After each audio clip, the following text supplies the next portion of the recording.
Lighthouses, iron sentinels piercing the storm, beacons of hope against the crushing blackness of the ocean. For centuries, their light has been salvation, but there exists a place, off the desolate coast of Scotland, where the light is a lie, where the beacon does not guide, but devours. On the windswept crag of Island Dubh, the Black Isle, stands the Ardmore Lighthouse. Built in the late 18th century, it was meant to tame the treacherous currents that had long claimed ships in these unforgiving waters. But when its lamp was first lit, something profoundly unnatural occurred. The beam that swept the churning waves was not light. It was a pillar of absolute, unnatural darkness, a void so profound it felt physically cold, viscous, and utterly silent. Anything that touched its edge, a seabird, a fishing skiff, even the distant cry of a sailor, vanished, not sank, vanished, without a trace. And the disappearances around Island Dubh began to escalate, far beyond the Cape's previous, grim tally. The final entry in the Ardmore Keeper's log, scrawled in a hand trembling with terror, reads, "The light is too hungry. I can no longer feed it." The Ardmore Lighthouse, a name that for decades has been synonymous not with guidance, but with the gaping maw of the impossible. A supposed beacon off the desolate coast of Scotland, whose light was no light at all, but a sweeping spear of absolute devouring darkness. It stood on Island Dubh, the Black Isle, a remote crag already feared by mariners for its treacherous currents and unforgiving storms. The lighthouse was meant to tame that wild stretch of sea, to cast a benevolent glow upon the perilous waters. But when its lamp was first lit in the late 18th century, something profoundly unnatural occurred. The beam that swept the churning waves was not light. It was a pillar of absolute, unnatural darkness. A void so profound it felt physically cold, viscous, and utterly silent. Anything that touched its edge, a seabird, a fishing skiff, even the distant cry of a sailor, vanished, not sank, vanished, without a trace. And the disappearances around Island Dubh began to escalate, far beyond the Cape's previous grim tally. This was the anomaly that defied definition. From the moment its light first cut across the night, the maritime community began to whisper, not of a faulty lens or a dim bulb, but of a profound, unnatural phenomenon. The official logs of the Northern Lighthouse Board initially dismissed these as sailors' superstitions or optical illusions brought on by severe weather. Yet the accounts began to converge, echoing each other with chilling, impossible precision, a pattern of terror that defied all logic and all known physics. One of the earliest and most disturbing eyewitness statements came from Thomas McAllister, the sole survivor of the fishing trawler, the Sea Serpent. His vessel vanished from all charts in 1888 near Island Dubh. McAllister himself was found adrift days later, clinging to a spar, his eyes fixed and distant, speaking of a dread far deeper than any storm. In his sworn testimony to the Admiralty Court, a document now declassified, McAllister recounted a phenomenon that shattered the very fabric of reality. He described how the beam, when it swept across the Sea Serpent, did not illuminate. Instead, it drank the light, the stars above, the faint phosphorescence in the churning water, even the desperate glow of his ship's own oil lamps. All were swallowed by this shifting pillar of unnatural black. He spoke of a cold that was not merely frigid, but devouring, a chill that seemed to leach the very warmth from his bones, a sensation of vital energy being pulled from his body. The air within that fleeting shadow grew thick, viscous, as if he were trying to breathe liquid obsidian. It clung to them, a suffocating shroud that felt physically heavy, pressing down. And then the sound ceased. The roar of the gale, the desperate creak of his timbers, the frantic cries of his shipmates, all were silenced. McAllister saw his crew, mere feet away, their faces contorted in silent screams, dissolve into the encroaching void, not with a splash, not with a struggle, but with an eerie, profound silence that was more terrifying than any scream. He himself was on the very edge of the beam, pulled back by some desperate, unthinking reflex, just as the void licked at his outstretched hand. The skin, he claimed, remained permanently discolored, a patch of unnatural, unhealing pallor that defied all medical explanation, a scar from the light that was darkness. The implications were staggering. This was no ordinary fog, no simple optical illusion. This was an active, consuming emptiness. Naval records, initially attributing these disappearances to rogue waves or uncharted reefs, began to note the peculiar, horrifying lack of wreckage. No splintered planks, no floating barrels, no bodies. Vessels, fully manned, simply ceased to exist the moment they entered the Ardmore's light, leaving behind only the chilling void where they once sailed. The sea itself seemed to forget they had ever been there. A later, equally disturbing account further solidified the anomaly. In 1891, Captain Alistair Finch, commanding the Royal Navy survey ship HMS Vigilant, was tasked with investigating the anomalous visibility issues around Island Dube. Finch's meticulous log entries, now declassified and held in the National Archives, speak volumes about his growing bewilderment and terror. Approached Island Dube at 0300 hours. Ardmore light engaged. Observed peculiar phenomenon. Beam appears as a distinct, non-luminous cone of absolute darkness. Stars visible through it are extinguished.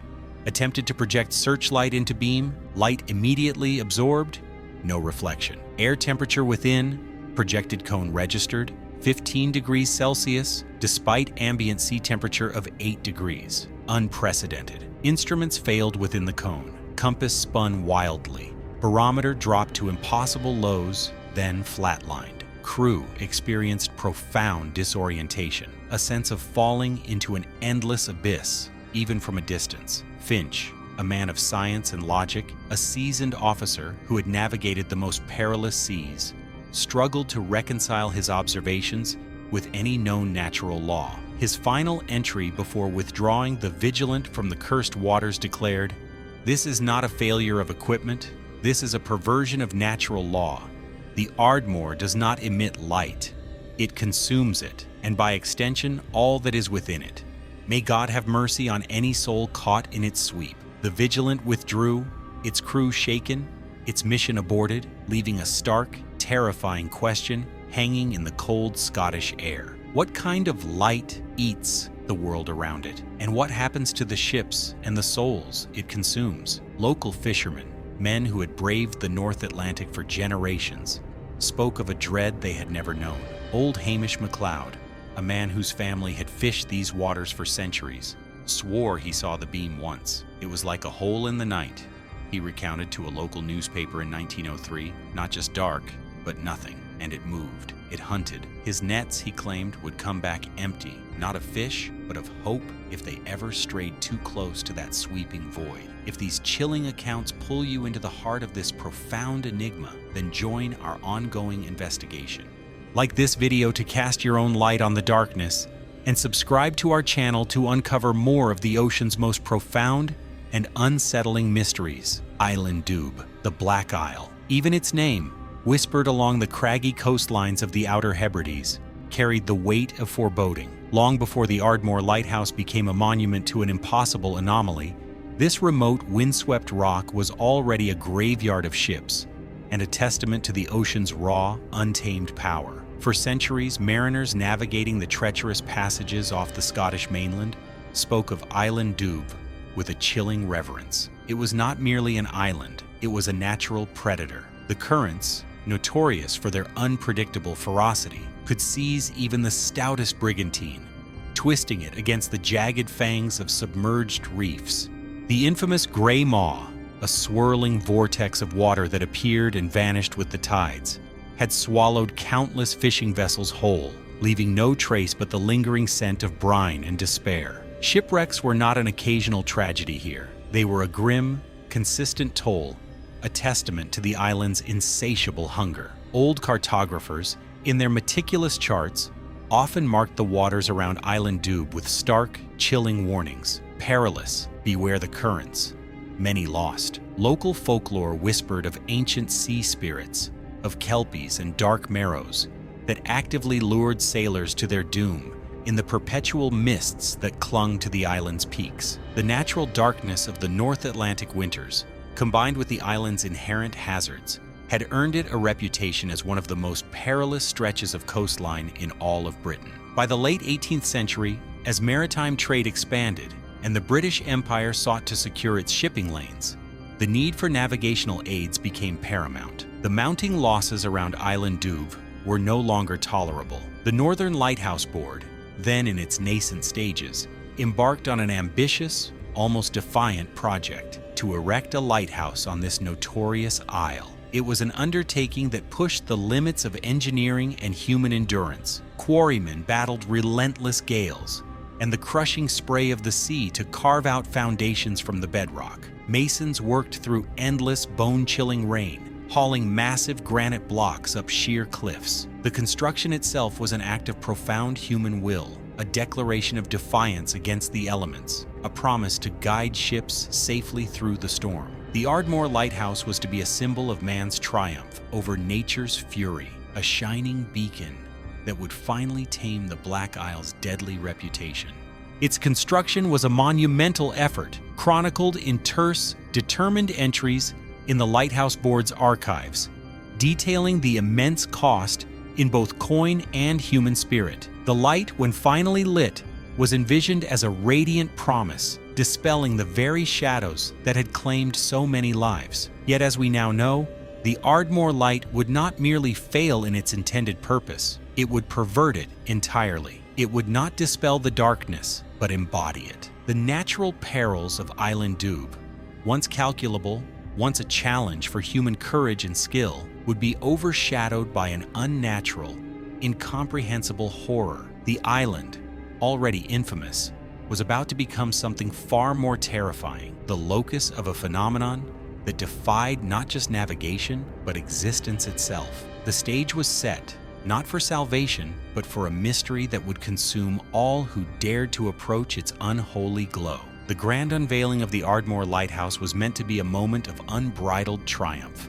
After years of relentless toil, battling the Black Isle's savage gales and unyielding rock, the granite tower stood defiant, a testament to human ingenuity. On the evening of October 17, 1879, as the North Atlantic churned under a bruised, lowering sky, Chief Keeper Alistair MacGregor, a man whose life had been measured in the rhythmic sweep of countless beams, prepared to ignite the lamp. His hand, calloused from years of tending the great lenses, steadied as he adjusted the wick, then struck the match. A cheer, carried on the wind from the small support vessel anchored precariously in the cove, reached his ears. The light, the promise, was finally here. But the light that erupted from the Ardmore's lantern room was not the familiar, reassuring blaze MacGregor knew. It was wrong. His initial log entry, precise and professional, betrayed only a hint of the immediate, profound anomaly. October 17, 1879, 1900 hours. Ardmore lamp activated, beam established, visibility fair. Noted beam appears less intense than expected specification. Will monitor, less intense, was a master understatement. MacGregor, a man who lived by the unwavering glow of his lamps, felt an immediate chill. The beam, when it swept across the lantern room glass, did not illuminate the swirling mist outside. It seemed to absorb it, where the powerful Fresnel lens should have projected a brilliant cone of concentrated light. There was instead a distinct, almost palpable absence of it. A moving column of profound, unnatural shadow that drank the ambient twilight. It was not merely a lack of light, it was an active, consuming void. The anomaly was subtle at first, easily dismissed by those at a distance. Passing fishing trawlers reported unusual atmospheric conditions around Island Douvres.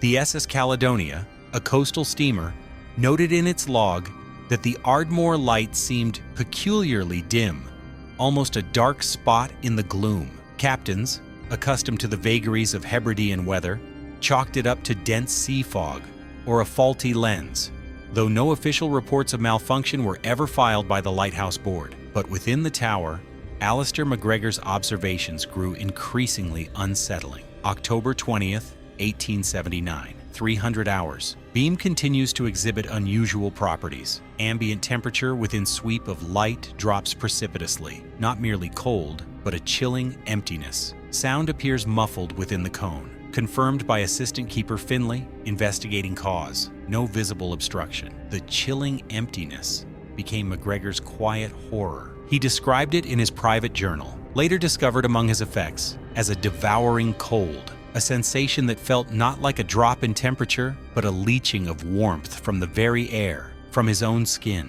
The beam, when it passed over the iron catwalk outside the lantern, left behind not a path of illumination, but a momentary trail of frost, even on mild nights, and the silence, the roar of the wind, the crash of the waves, the very groan of the tower's ancient stones, all were swallowed by that sweeping shadow. For the fleeting second it passed, a pocket of absolute, profound quiet descended, a silence that felt heavier, more oppressive than any gale. The first, truly alarming reports began trickling in. Small skiffs, operating too close to the Ardmore's newly established sector, failed to return. Their disappearance initially attributed to the island's already notorious currents, but the pattern was changing. No wreckage was found, no distress calls.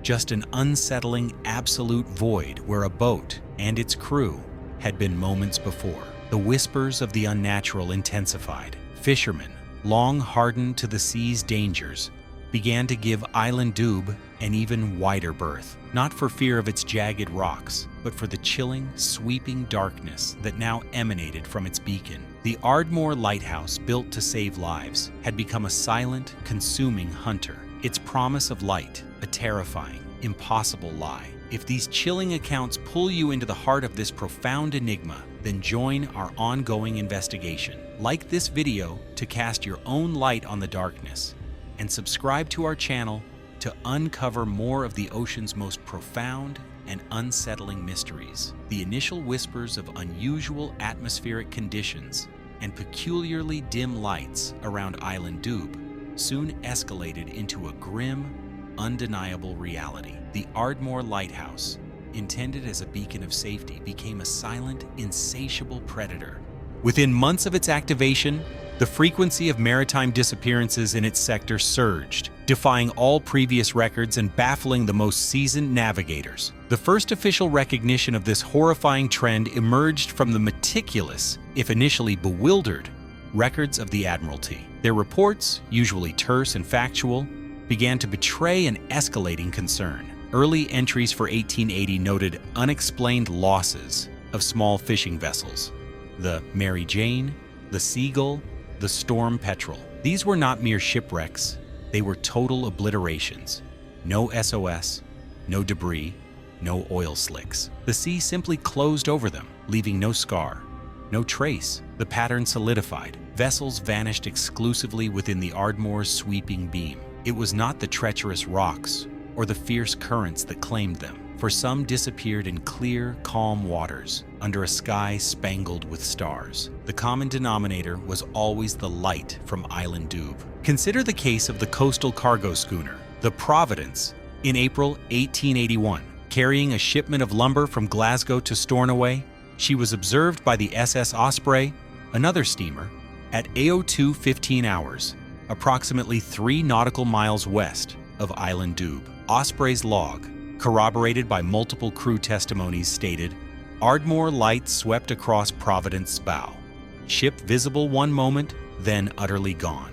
No sound of impact, no flare, no sign of distress, just absent." The Osprey immediately altered course, steaming to the Providence's last known position. They found nothing, not a splinter of wood, not a lifebuoy. The sea was an empty, churning expanse. The Providence, a vessel of 150 tons and 12 souls, had simply been erased. The Admiralty, initially attributing these losses to unforeseen navigational hazards or extreme weather phenomena, found their explanations increasingly inadequate. The sheer lack of evidence was the most disturbing clue. Where other wrecks left debris fields, bodies, or at least a telltale oil slick, the Ardmore's victims left nothing. It was as if they had never existed. In 1883, Rear Admiral Sir Alistair Drummond, a man known for his rigorous adherence to fact, penned a confidential report to the First Lord of the Admiralty, expressing his profound disquiet. He noted the statistically anomalous increase in unrecoverable maritime disappearances within the Ardmore sector. He wrote, "The commonalities defy coincidence. All vessels vanish within the specified operational arc of the Ardmore Light. No wreckage, no survivors. This is not a matter of conventional maritime disaster. It is an unsolved and, frankly, unsettling enigma." Drummond's report, initially met with skepticism, marked a turning point. The anomaly of Island Dube was no longer a local superstition. It was an official, documented crisis. The disappearances continued.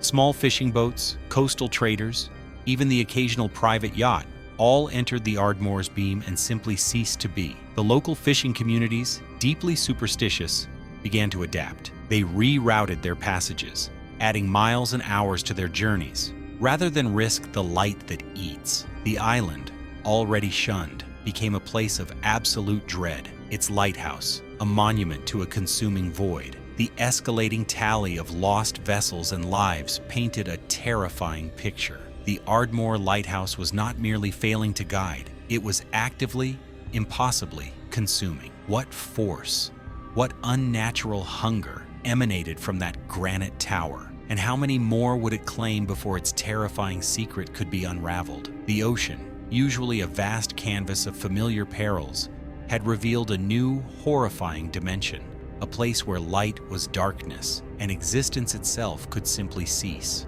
The descriptions of the Ardmore's light were chillingly consistent, painting a portrait of a phenomenon that defied not only physics, but sanity itself. For those few, traumatized souls who skirted its lethal edge, the experience was a sensory assault, a chilling revelation of a void that actively consumed. Survivors, their accounts corroborated by the raw terror in their eyes, spoke of a darkness that was not merely the absence of photons, but an active, consuming entity. Thomas McAllister, the lone survivor of the sea serpent, described it as a hole in the world. He expanded on the physical properties of this terrifying phenomenon in his later fragmented interviews with naval psychologists. The cold was not simply frigid, it was a devouring cold, a chill that seemed to leach the very warmth from his bones, from the air itself. It was a cold that numbed not just flesh, but spirit, a profound emptiness that left one feeling utterly bereft of vital energy, as if their very life force was being siphoned away. Instruments on vessels that briefly touched the beam's periphery often recorded impossible temperature drops, plunging far below ambient conditions in an instant, only to snap back as the shadow passed. Then there was the texture. McAllister and others spoke of the air within that fleeting shadow growing thick, viscous, as if trying to breathe liquid obsidian. It clung to them, a suffocating shroud that felt physically heavy, pressing down, resisting all movement. It was not a fog, nor a mist, it was a substance, a palpable emptiness that could be felt, tasted, and that seemed to drain the very breath from their lungs. Like trying to swim through tar made of pure night, one old fisherman, who swore his boat once grazed the beam, recounted in a hushed whisper years later. His oars, he claimed, had felt an unnatural drag, as if pulling against an invisible, weighty current. And then the silence, the roar of the gale, the crash of the waves against the hull, the desperate cries of shipmates, all were swallowed. A pocket of absolute, profound quiet descended, a silence that felt heavier, more oppressive than any storm. It was not merely the dampening of sound, but its total annihilation. This profound auditory void was perhaps the most unsettling aspect, shattering the natural cacophony of the sea with an unnatural, impossible stillness. It suggested a complete absence of vibration, a place where sound waves themselves ceased to exist, devoured by the encroaching void. Dr. Alistair Finch, a pioneering researcher in anomalous atmospheric phenomena, in his confidential report to the Royal Society in 1905, described it as a localized quantum vacuum, actively drawing in all forms of energy, including thermal and auditory frequencies.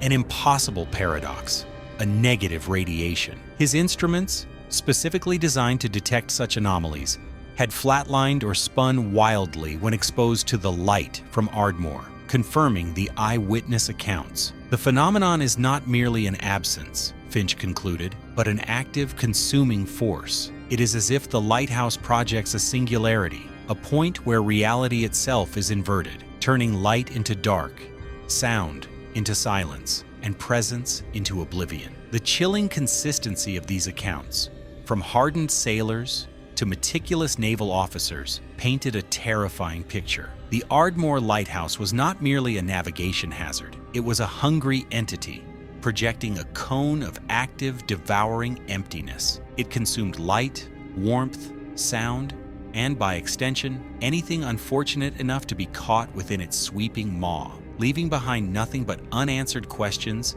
and the gnawing dread of the unknown.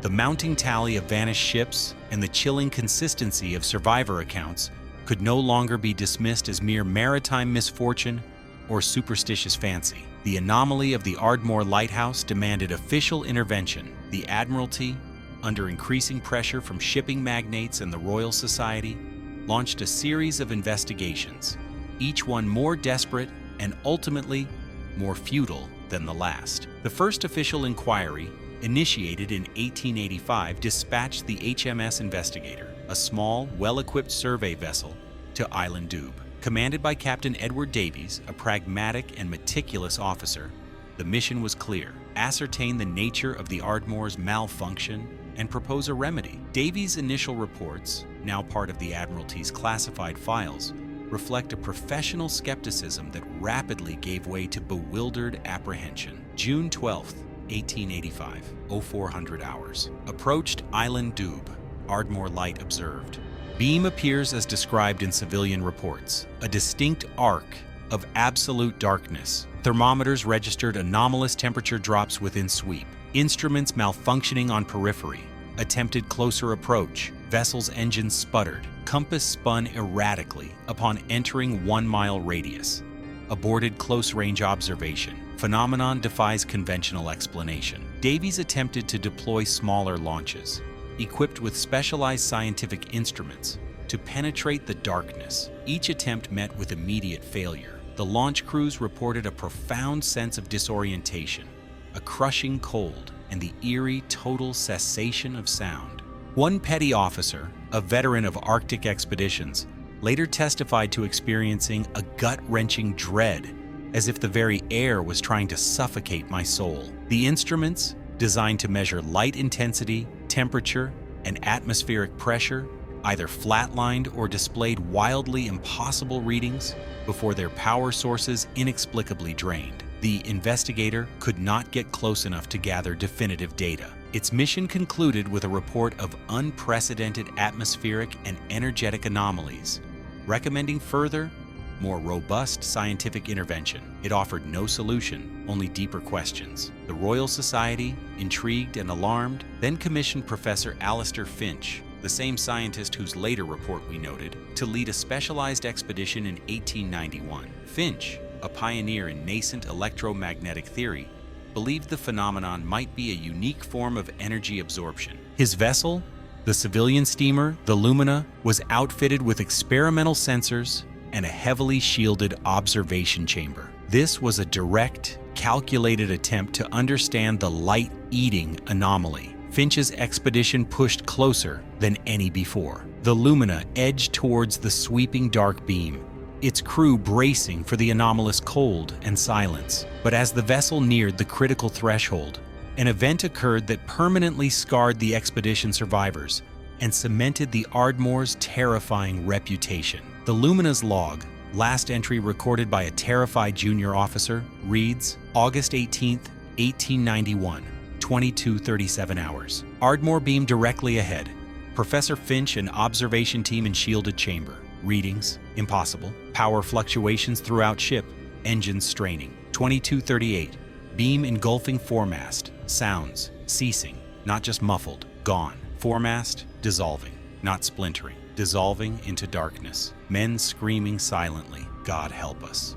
The light, the log, abruptly ends. The Lumina never returned. Days later, a passing freighter discovered debris. Not wreckage, but a bizarre, almost melted section of the Lumina's stern, partially crystallized, as if it had been exposed to an impossible cold or an unknown energy field that warped matter itself. and clinging to a small, miraculously intact section of the hull was Professor Finch's assistant, Dr. Eleanor Vance. Dr. Vance, when recovered, was in a profound state of shock. Her hair had turned white.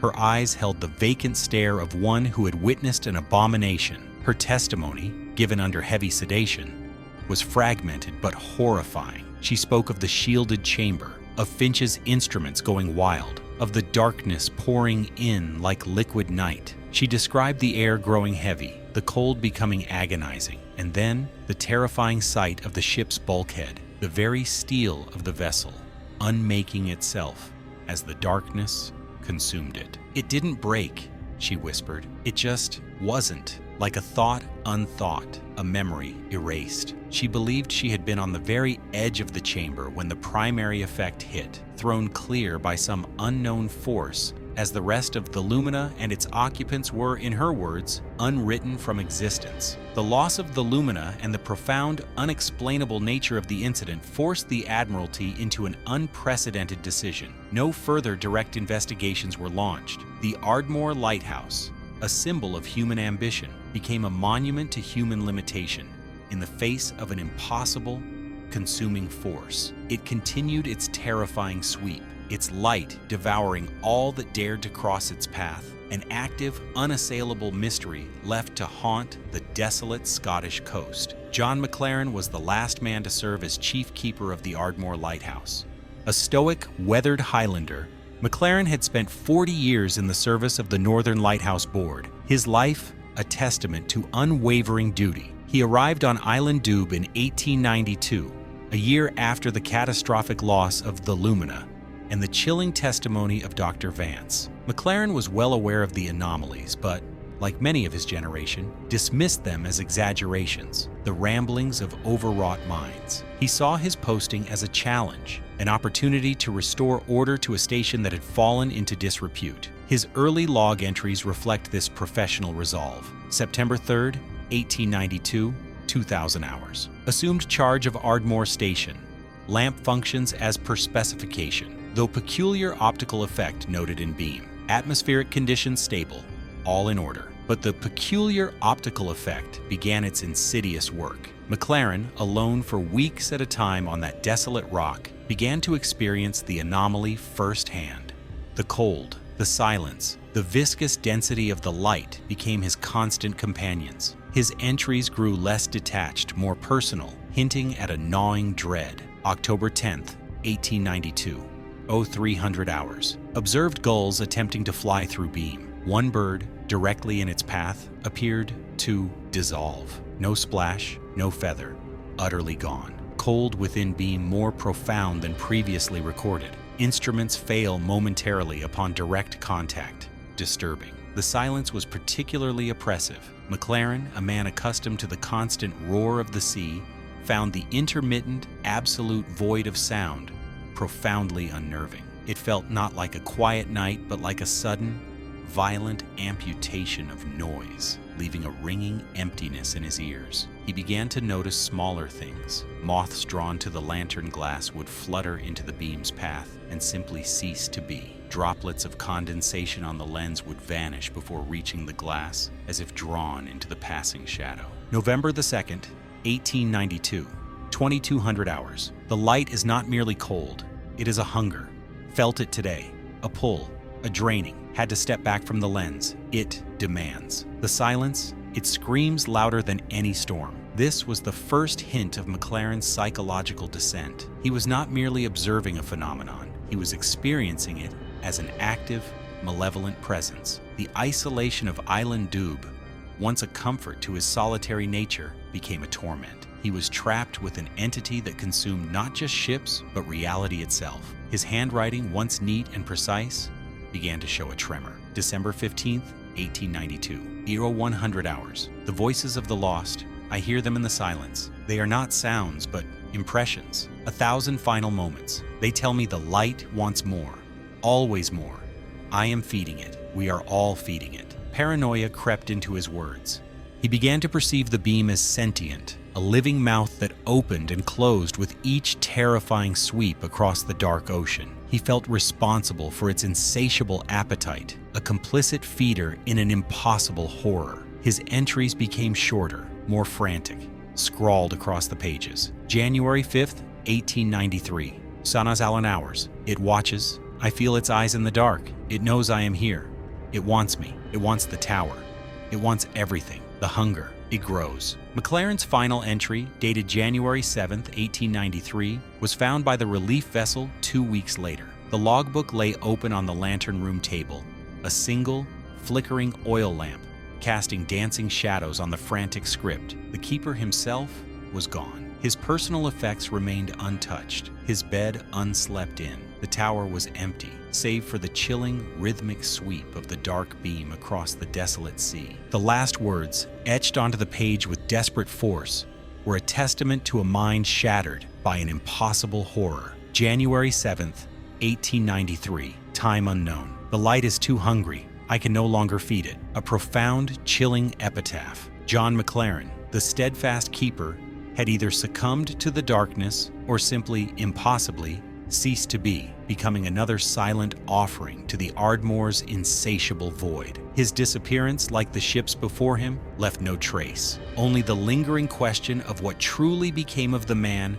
who tended a light that ate the world. The relief vessel, the MV Gannet, a sturdy trawler regularly tasked with resupplying the remote lighthouses of the Hebrides, approached Island Dube with its usual cargo of provisions, mail, and fresh personnel. It was late January 1893, and the North Atlantic was a maelstrom of wind and spray. Yet, as the Gannet drew nearer, something felt profoundly wrong. Chief Keeper McLaren had failed to respond to their scheduled signal flares. The beam from the Ardmore lighthouse swept its rhythmic arc, a chilling, non-luminous void against the storm-tossed sky, as always. But there was an unsettling stillness about the tower, a palpable absence of the usual human activity. No lamp gleamed from the keeper's quarters. No figure appeared at the observation deck. First Mate Duncan McCrae, a man whose family had supplied the Ardmore for generations, felt a cold knot of dread tighten in his stomach.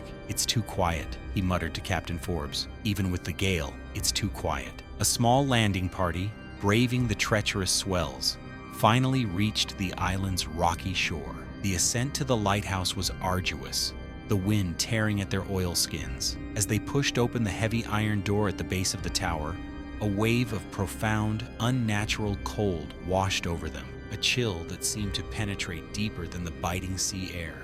The interior of the lighthouse, usually echoing with the hum of the mechanism or the distant roar of the sea, was silent, a suffocating, almost palpable silence that pressed in on them. They found no sign of forced entry, no struggle, no evidence of a conventional accident. McLaren's living quarters were meticulously neat, his pipe resting in its usual place, a half-read book open on his bedside table. His personal effects, his meager savings, his family photographs were all undisturbed. It was as if he had simply stepped out. The ascending spiral staircase led them higher, the silence deepening with each step. The air grew colder, the scent of ozone and something indefinably metallic, like old blood or disturbed earth, thickening around them. Finally, they reached the lantern room. There, on the polished brass table, lay the open logbook. A single, flickering oil lamp, almost out of fuel, cast dancing shadows across the frantic,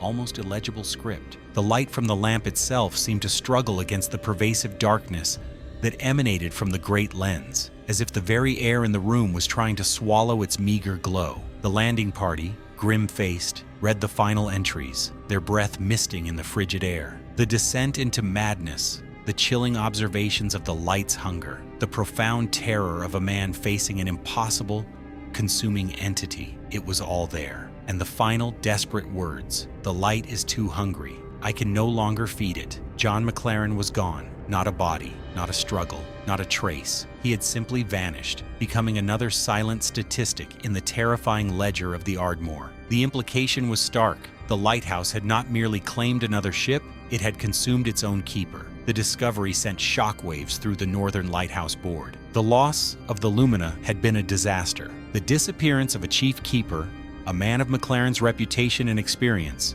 without a shred of evidence, was an unprecedented crisis. The official report, heavily redacted, concluded with unexplained disappearance of Keeper McLaren, presumed lost at sea. But privately, the board knew this was no ordinary maritime casualty. A grim decision was made. The Ardmore Lighthouse was to be permanently decommissioned. Its lamp, the source of the anomaly, was extinguished. The mechanism was dismantled, the great Fresnel lens carefully crated and shipped away, never to be reused. The tower itself was sealed, its heavy iron door bolted shut, its windows boarded. Island Doub, the Black Isle, was declared off-limits, a forbidden zone on the charts, not for its natural perils, but for the profound, unnatural horror that had seeped into its very fabric. The Ardmore Lighthouse, once a symbol of hope, now stood as a silent, brooding monument to an impossible mystery, a granite tomb for a light that ate the world, leaving behind only an echoing silence and the chilling question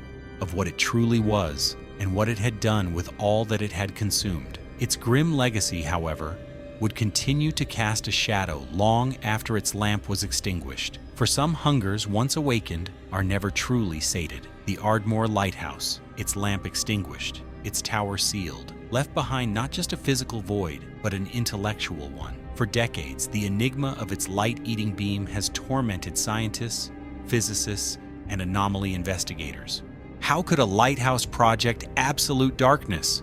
What force could consume light, warmth, sound, and even matter itself without a trace? Modern theoretical physics, armed with concepts far beyond the comprehension of 19th century observers, offers several chilling hypotheses, none of them entirely comforting. One prominent theory, championed by Dr. Eris Thorne, a leading expert in quantum mechanics and anomalous field generation, proposes a localized quantum vacuum collapse. Imagine the very fabric of space-time, not as empty space, but as a sea of fluctuating energy, a quantum foam where particles briefly wink into and out of existence. Thorne's hypothesis suggests that the Ardmore Lighthouse, perhaps due to a unique geological confluence on Island Doub, or an unknown property of its construction, inadvertently tapped into this zero-point energy. Instead of emitting energy, it created a stable, focused region that absorbed it. In essence,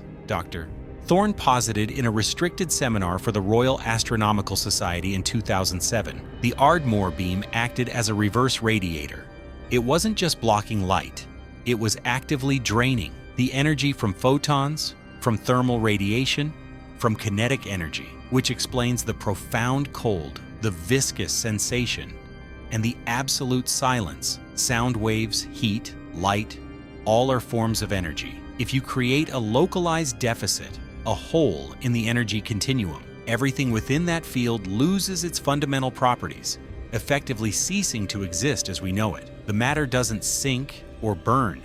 It simply runs out of energy to be matter. This theory, while highly speculative, aligns with the eyewitness accounts of physical unmaking, the complete lack of wreckage, and the impossible cold. Another hypothesis, equally unsettling, posits the existence of a microsingularity, or a stable, microscopic wormhole. Dr.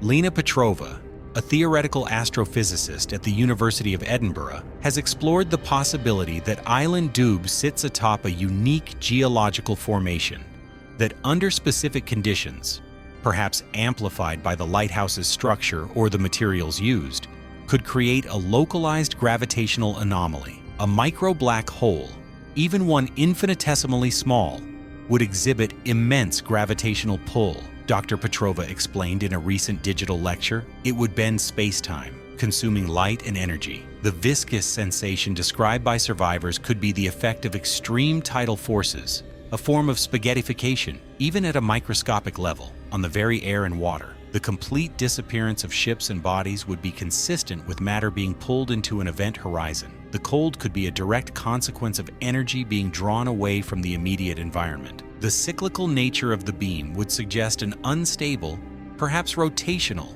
singularity, sweeping its destructive field across the sea. This theory, though terrifying, provides a terrifyingly elegant explanation for the anomaly's consuming nature. A third, less precise, but equally compelling, idea centers on an already unknown natural energy absorption field. Some researchers suggest that Island Doub itself possesses a unique, inherent property, a geological quirk that creates an active field capable of absorbing all forms of energy. The lighthouse, rather than creating the anomaly, merely acted as a conduit or a focusing lens, concentrating this natural, destructive force into a directional beam. This would explain why extinguishing the lamp ultimately ceased the phenomenon. The focusing mechanism was removed, allowing the island's natural hunger to diffuse or return to a dormant state.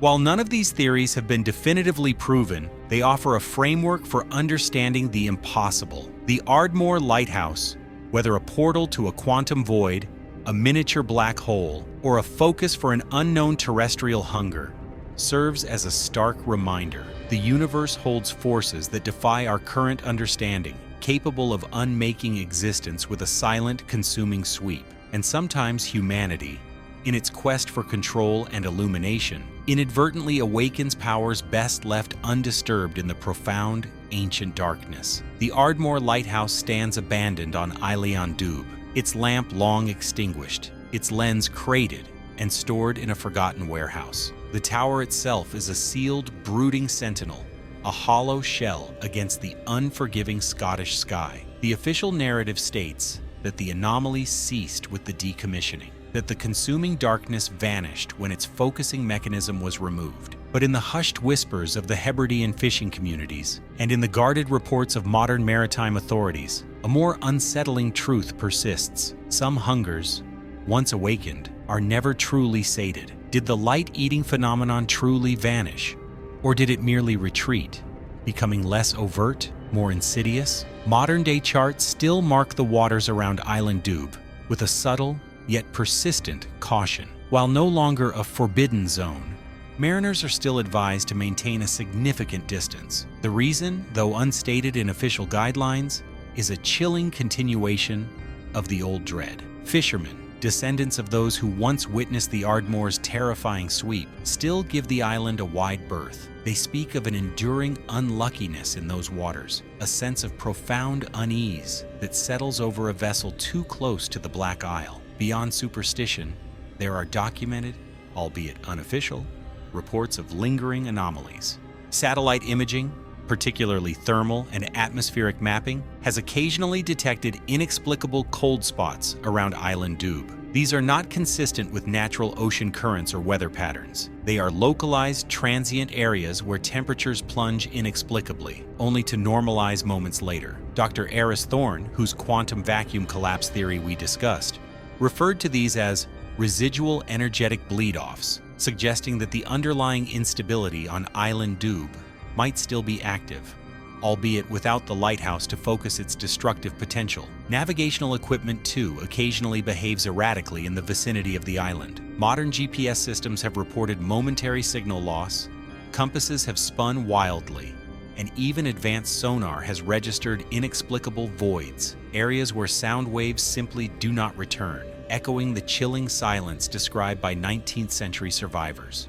These incidents are sporadic, fleeting, easily dismissed as equipment malfunction or solar flares, yet they consistently occur around Island Dube, a persistent, unsettling echo of the past. There are also the less tangible accounts. Coast Guard patrols, operating in severe weather, have reported fleeting sensations of profound cold, a sudden, suffocating silence, or a disorienting heaviness in the air when passing too close to the abandoned tower. These are often attributed to the psychological effects of isolation and the island's grim history, but for the men and women who experience them, the feeling is too visceral, too absolute to be mere imagination. It is the lingering presence of a consuming void, a ghost of a hunger that once devoured ships whole. Perhaps the light did not truly cease, but merely dispersed its terrifying power, becoming a more diffuse, less focused threat.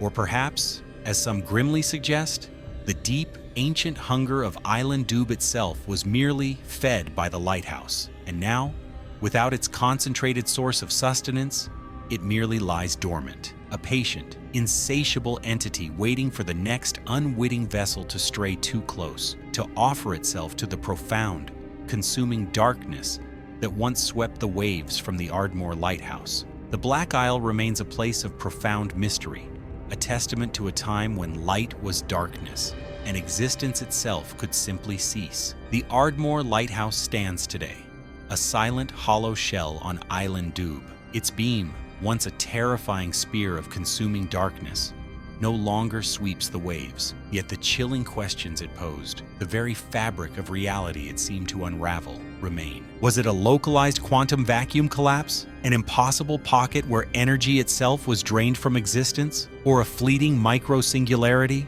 A hungry tear in space-time that swallowed all it touched? Was Island Dube itself a geological anomaly? A conduit for some ancient terrestrial hunger that the lighthouse merely amplified? We have explored the chilling testimonies, the desperate log entries, the futile investigations. We have seen how light became darkness, how sound became silence, and how ships and men simply ceased to be. The mystery of the Ardmore Lighthouse forces us to confront the unsettling possibility that our understanding of the universe, of light, and of life itself is far more fragile than we dare imagine. It reminds us that the ocean, vast and ancient, holds secrets that can not only defy our logic, but actively unmake our reality. What do you believe happened at the Ardmore Lighthouse? Was it a natural phenomenon pushed to an impossible extreme, or something truly beyond our comprehension? Share your theories in the comments below. And if this journey into the profound unknown has stirred your curiosity, like this video, and subscribe to the Maritime Chronicler for more dives into the ocean's most unsettling enigmas. Until next time, keep your eyes on the horizon, but remember, not all lights guide, and some darknesses are impossibly hungry.